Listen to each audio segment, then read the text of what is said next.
them, he says, from afar, they were coming in like eagle's wings that spread, and he has a widespread kingdom. It's also Jeremiah 4:13 talking about Babylon, Rob. Behold, he shall come up like clouds, and his chariots like a whirlwind. His horses are swifter than eagles. Woe to us, for we are plundered. See, it even uses eagles again. His horses are swift. It shows Babylon rapidly acquired things. Nebuchadnezzar had much success, conquering much territory. Jeremiah 27 talks about it. We won't go there. Israel was held in bondage by Babylon for 70 years. So it was a temporary kingdom held in bondage, but they did conquer a long territory. So whether the eagle's wings represent the wideness of their dominion or the rapidity of it, both would be accurate for Babylon. They were wide and they were fast in how they acquired things. So that would make sense. The last thing, in Daniel chapter 7, verse 4, it says something about what happened to the wings. Who's there? Go ahead and read it if you're there. The first was like a lion and had eagle's wings. I watched till its wings were plucked off, and it was lifted up from the earth and made to stand on 2 feet like a man. Okay, so here is my surmising. The eagle's wings were plucked off. This is a loss of its former ability to be widespread and have rapid conquests. The giving of a man's heart is the restoration of its sanity and or a loss of its lion's heart of courage. People talked about they were given a man's heart instead. God punished Nebuchadnezzar for his pride and caused him to be insane for 7 years. That would be Daniel 4 talks about that. After Nebuchadnezzar's reign, Babylon does not progress, and many countries begin to revolt and prevail against Babylon. So you can see they lost the eagle's wings, and then later they were no more afterwards. So there was a time where they didn't spread as rapidly. Does that make sense? Is that fair? Okay, the second kingdom now, Medo-Persia. Gabe, could you look up 2 Chronicles 36, verse 20? And then, I'm actually here in Daniel, we'll look up some things too. Listen to this about Medo-Persia, 2 Chronicles 36:20. And those who escaped from the sword he carried away to Babylon, where they became servants to him and his sons until the rule of the kingdom of Persia. Okay, so sometimes they'll call it Persia, sometimes they'll call it Medo-Persia. It was 2 kingdoms. Do you know what the 2 kingdoms are? The Medes and the Persians. Yep, the Medes and the Persians, and basically they joined together. Gabe, you know, do you have any brief explanation of the history of their joining? Not really. I mean, I think it's common historical knowledge. I mean, like it talks about Darius being a Mede. Okay. In Daniel 5. Yes, that's good. Darius was a Mede, and then Cyrus was a Persian. Is that right? Mm-hmm. Okay. So the Persians and the Medes come together. Sometimes it's called Persia because that was the larger of the 2, I believe. Right. What region are we talking about? Do you know? Like modern day? It's Middle Eastern. Gabe, you would know. I mean, Babylon's like Iraq. Right. Modern day Iraq. I don't know if you knew. Yeah, Persia would be, I would say, so you could say maybe like Iraq and Iran. Okay. Okay, this is from Daniel chapter 5. This is when, remember that was, we looked at the very first thing, that was when they had the drunken orgy party and stuff, and Babylon lost its kingdom. Mm-hmm. So here's what it says.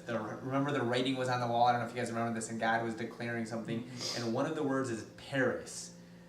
And it says, your kingdom has been divided and given to the Medes and the Persians.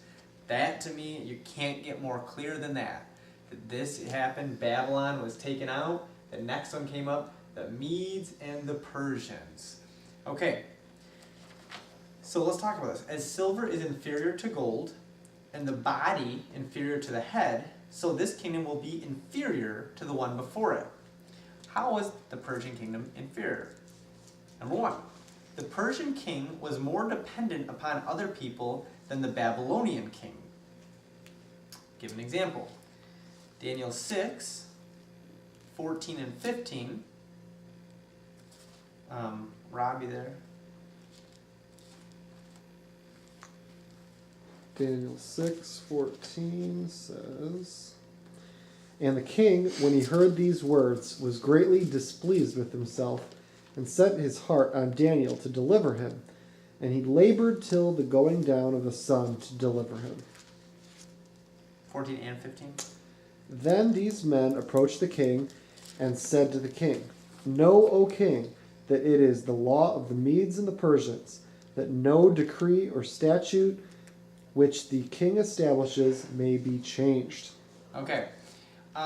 So he had these counselors. I think that was part of it. That's not as fresh in my mind, and there's another place too. But there's these councils, and it wasn't like Nebuchadnezzar. He could do whatever he wanted and all these things. There was a little bit of more governing power.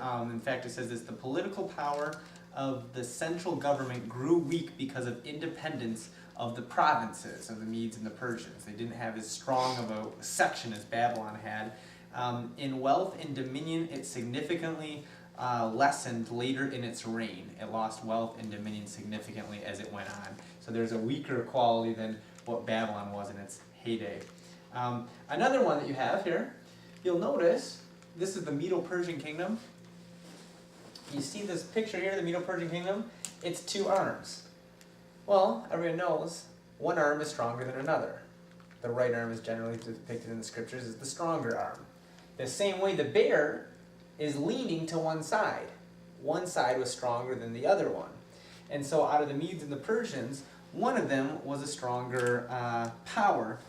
Here's what we say: Persia and Media united together, but eventually Persia became the clearly dominant power. Very accurate for what we see.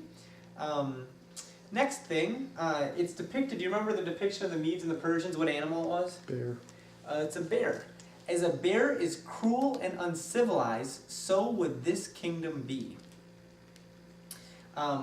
Medo-Persia was notably uncivilized and cruel. If you want to see an example of this, go to Isaiah 13, 17 through 18. And we can go to Daniel 6. Isaiah 13:17 And 18, yeah. says, Behold, I will stir up the Medes against them, who will not regard silver, and as for gold, they will not delight in it. Also their bows will dash the young men to pieces, and they will have no pity on the fruit of the womb. Their eye will not spare children. Okay, they won't care about gold or silver. It is a picture of, they're not civilized in that sense. They don't care about those kind of things, but they're notably uncivilized and notably cruel is what you see, and people have said that's an apt description of a bear. It just ravages as it goes. You have other examples of that. I won't read it, but Daniel 6:24 shows an example, and Esther 3:8 through 15 show another example of their uncivilized quality and their cruel quality. The last part, do you remember what's in the bear's mouth? 3 ribs. 3 ribs. There are 3 territories that were going to be thoroughly stripped by this kingdom, all the way so that you have ribs left. You don't have the meat, you don't have anything. There's 3 territories. The Medes and the Persians conquered land in 3 directions. They particularly conquered Babylon, Lydia, and Egypt.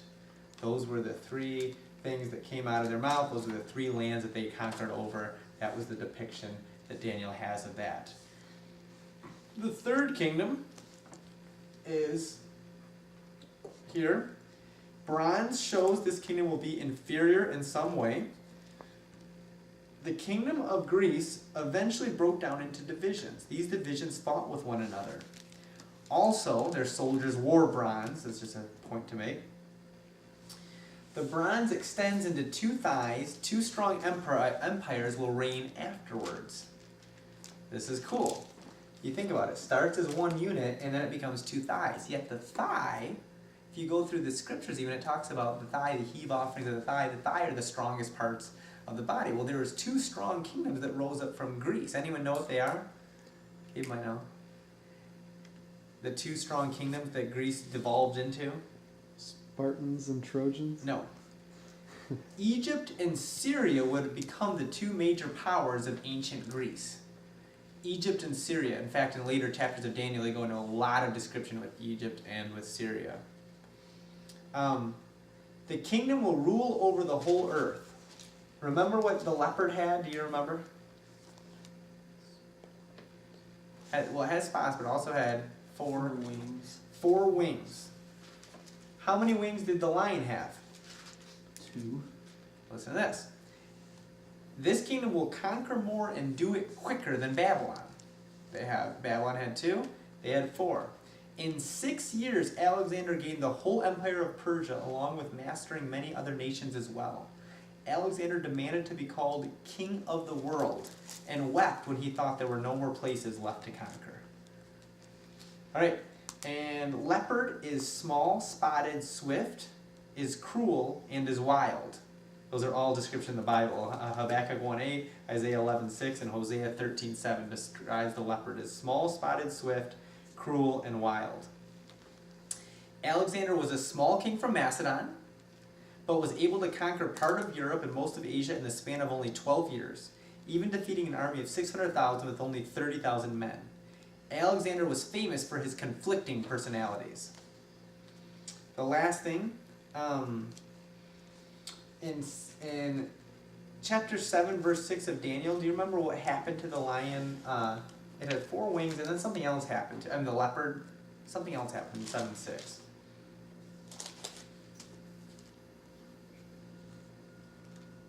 Beast also had 4 heads, The beast had 4 heads. and dominion was given to it. Okay, now listen to this. Now, just so you know, this is where this is amazing, guys. I mean, really think about this. Everything from this point on happened, well, Greece and all these things that I mentioned happened after Daniel died. Right. We're talking about the realm, like Babylon, you could have said, well, he could have fudged it, of course, he lived during that time. Medo-Persia, he lived only in the beginning of that. So Greece, everything so far he's describing is a prophetic language. And after Alexander's death, Greece was divided into 4 major divisions, ruled by 4 different successors. This is amazing. I mean, it just goes on and on how specific it is about what the kingdoms would do. This is why you'll see people late date Daniel. Do you have the names of those? I do later because it actually, Daniel chapter 8, it goes into a lot of details about what would happen with those 4 different kingdoms and stuff. I don't have them on hand right here. Maybe I do actually.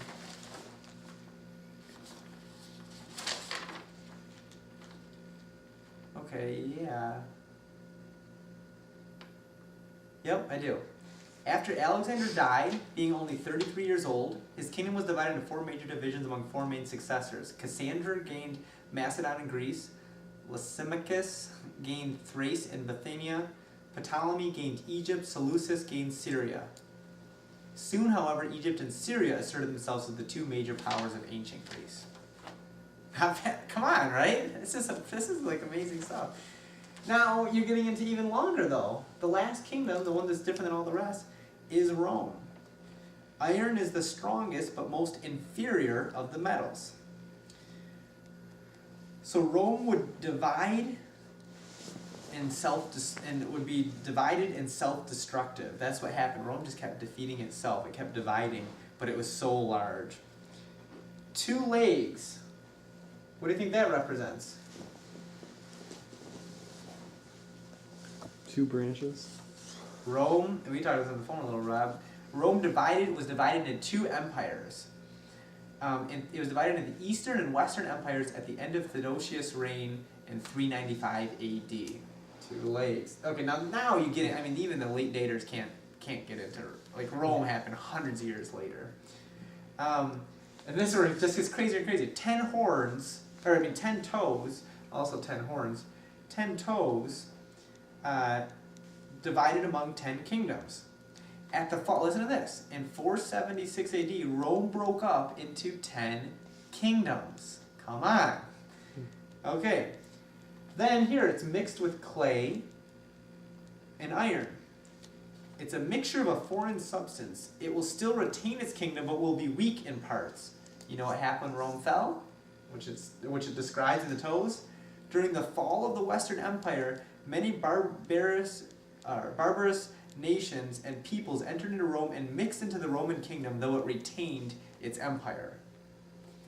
It gained into 10 things. So it kind of had, if you remember, all the outside intrusion and came as kind of weakened, and it was a strange kind of concoction. The kingdom will crush all other kingdoms. It will exceed all other kingdoms in durability, strength, and conquest. Rome lasted thousands of years in one form or another. It subjugated Jews, Christians, Persians, Egyptians, and many, many more. And the final thing, it had nails. Oh, this is Daniel 7, verse 19. We forgot about that part. What does it say there? Then I wished to know the truth about the fourth beast, which was different from all the others, exceedingly dreadful, with its teeth of iron and its nails of bronze, which devoured. It had nails of bronze. Well, what did the bronze represent? Greece? Greece. You heard of Greco-Roman? There was a mixture. It will incorporate elements of the third kingdom. Rome incorporated Grecian elements. They took some Greeks into the Roman militia, for instance. So they did other things with Grecian elements. So what we see here in general, the four kingdoms, I haven't touched the 10 horns, which are only described there, nor have I touched the fifth kingdom. But you see a very accurate picture. And again, he's just giving really broad brushstrokes. What you're going to see in the subsequent chapters of Daniel is he starts getting really fine-tuned brushstrokes of what happened in all those different kingdoms and the specificity of what happened during that time. So this is probably a good breaking point. On these chapters, we haven't talked about the 10 horns or the Antichrist, and we haven't talked about the kingdom of God. And so you guys, we can take a little break, and you can decide if you want to do that now or. All right. So I left just the Daniel 7 stuff up here. I don't know if you guys realize this. Daniel 2 never talks about the little horn. That's only in Daniel 7, so it's only in one part of Daniel. So you're going to find any mention of the little horn. Yet it's one of the most famous characters, and sometimes it can be fun to look at, or maybe sometimes people get a little too preoccupied with it. But I will say this, many Christians throughout the history of the church have related the little horn of Daniel's prophecy with the man of sin in 2 Thessalonians 2, and with the Antichrist of John's letters, as well as one of the beasts that's outlined in Revelation 13. Excuse me. So they all see it as one. The most famous term would be the Antichrist, is what a lot of people see this little horn representing.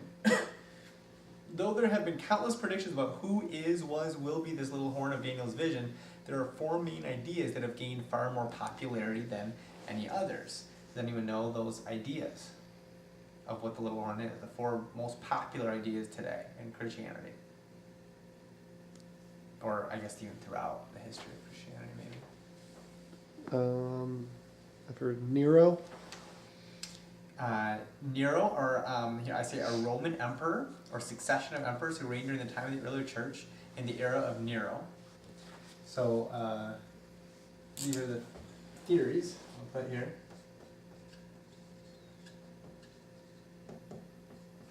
So Nero, or someone around that time, early Roman.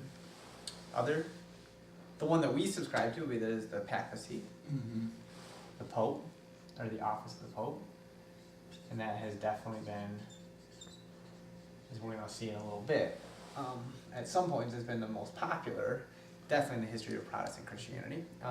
One be a future world leader. You got it. That has become popular. Future secular Mr. Sinister. What's the name of the Nikolai. Carpathia. Yeah, that's it. Nikolai Carpathia. Okay. Israel leader. I'll put current or future. So some might say, he's right now or he's in the future, but clearly he's not in the time of Daniel or even close, or even time of the church up until now. Damien from the movie The Omen. Nope.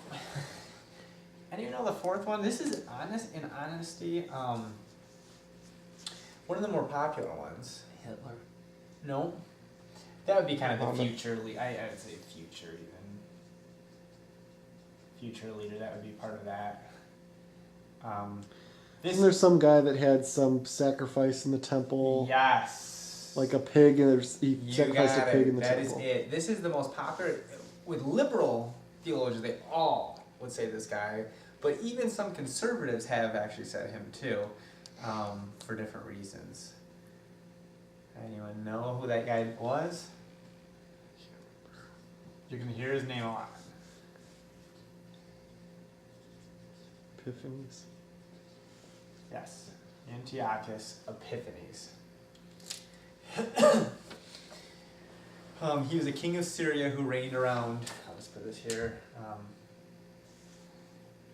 King of Syria around 150 BC.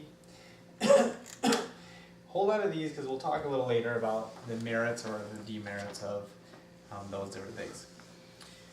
But let's just talk about different traits of what this little horn would have.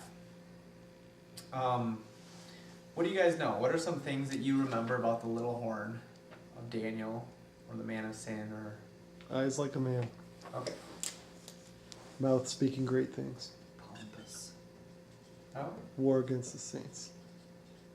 eyes of man.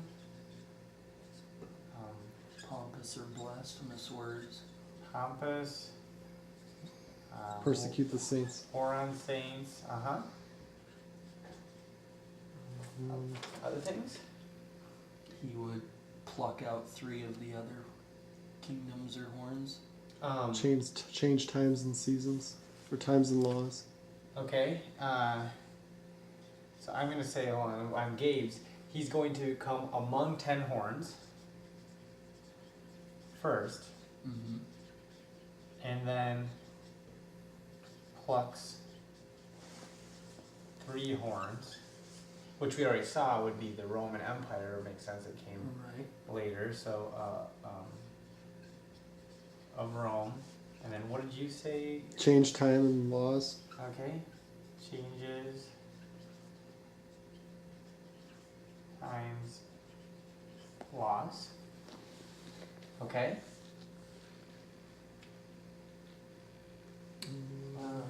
Let's see if we're missing any that we didn't see.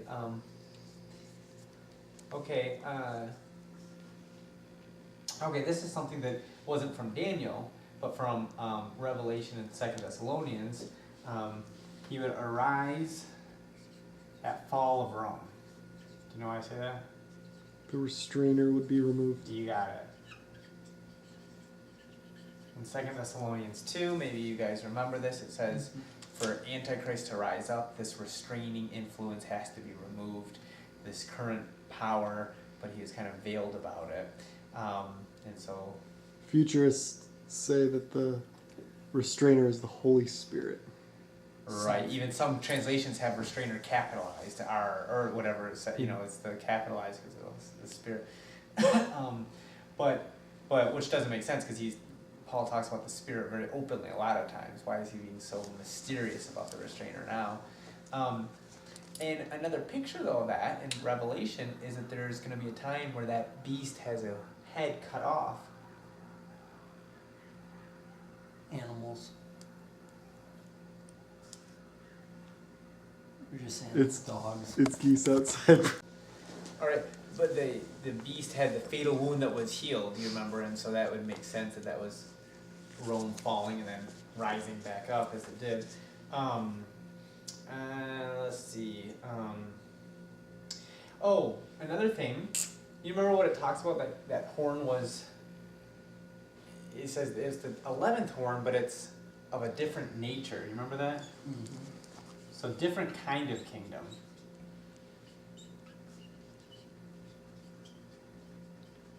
Fourth kingdom. Let's see.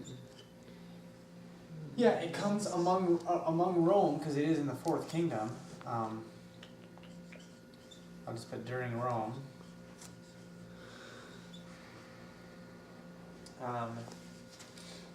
It starts in Daniel 7, verse 8 and verse 20. Considered the horns, and behold, there came up among them another horn, a little one, before which 3 of the first horns were plucked up by the roots. And behold, in the horn were eyes like the eyes of a man, mouth speaking great In things. verse 20. And about the 10 horns there were on its head, and the other horn that came up, and before which 3 of them fell, the horn that had the eyes, it had a mouth that spoke great things, and that seemed greater than its companions. Okay, so if you compare the two, it starts, this is an important point, it starts small in its influence. It says it was smaller, did you catch that? Mm-hmm.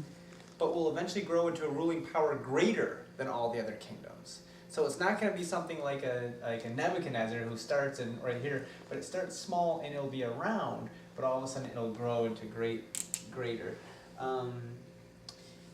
So I'll put small to great. Larger font too. You already mentioned the fatal wound. Yes, the fall of Rome, fatal wound.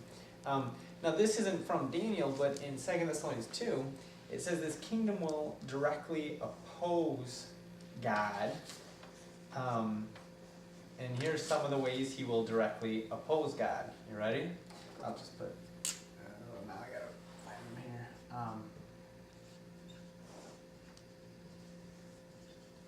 Okay. He opposes God. Well, he's called Antichrist.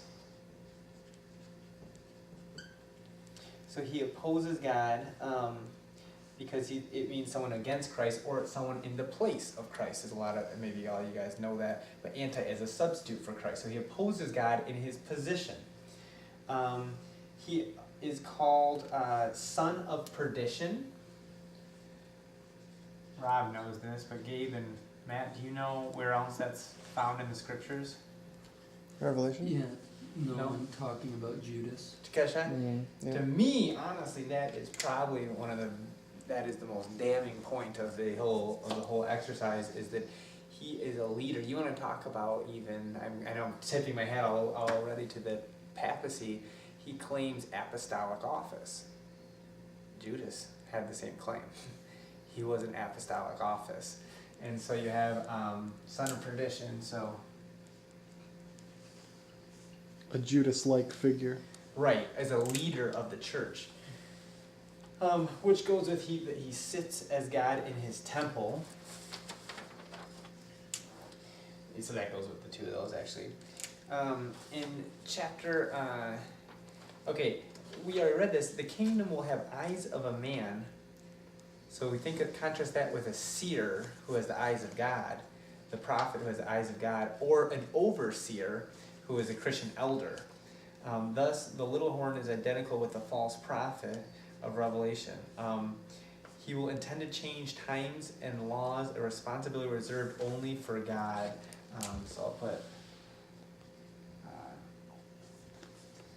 false prophet. He says he'll have proud words, we talked about that, but he'll have heretical words. And he'll have false miracles, which makes sense. Judas also had that. I guess I can put that up there. Here. Do you think Judas started off as a true believer and then fell? You know, that was Or was his that all was what false Wolfberg works? kind of brought into that. Yes and no. Like, I think it definitely happened. Satan did enter him later, and I like that he made that distinction in the Antichrist Chronicles series.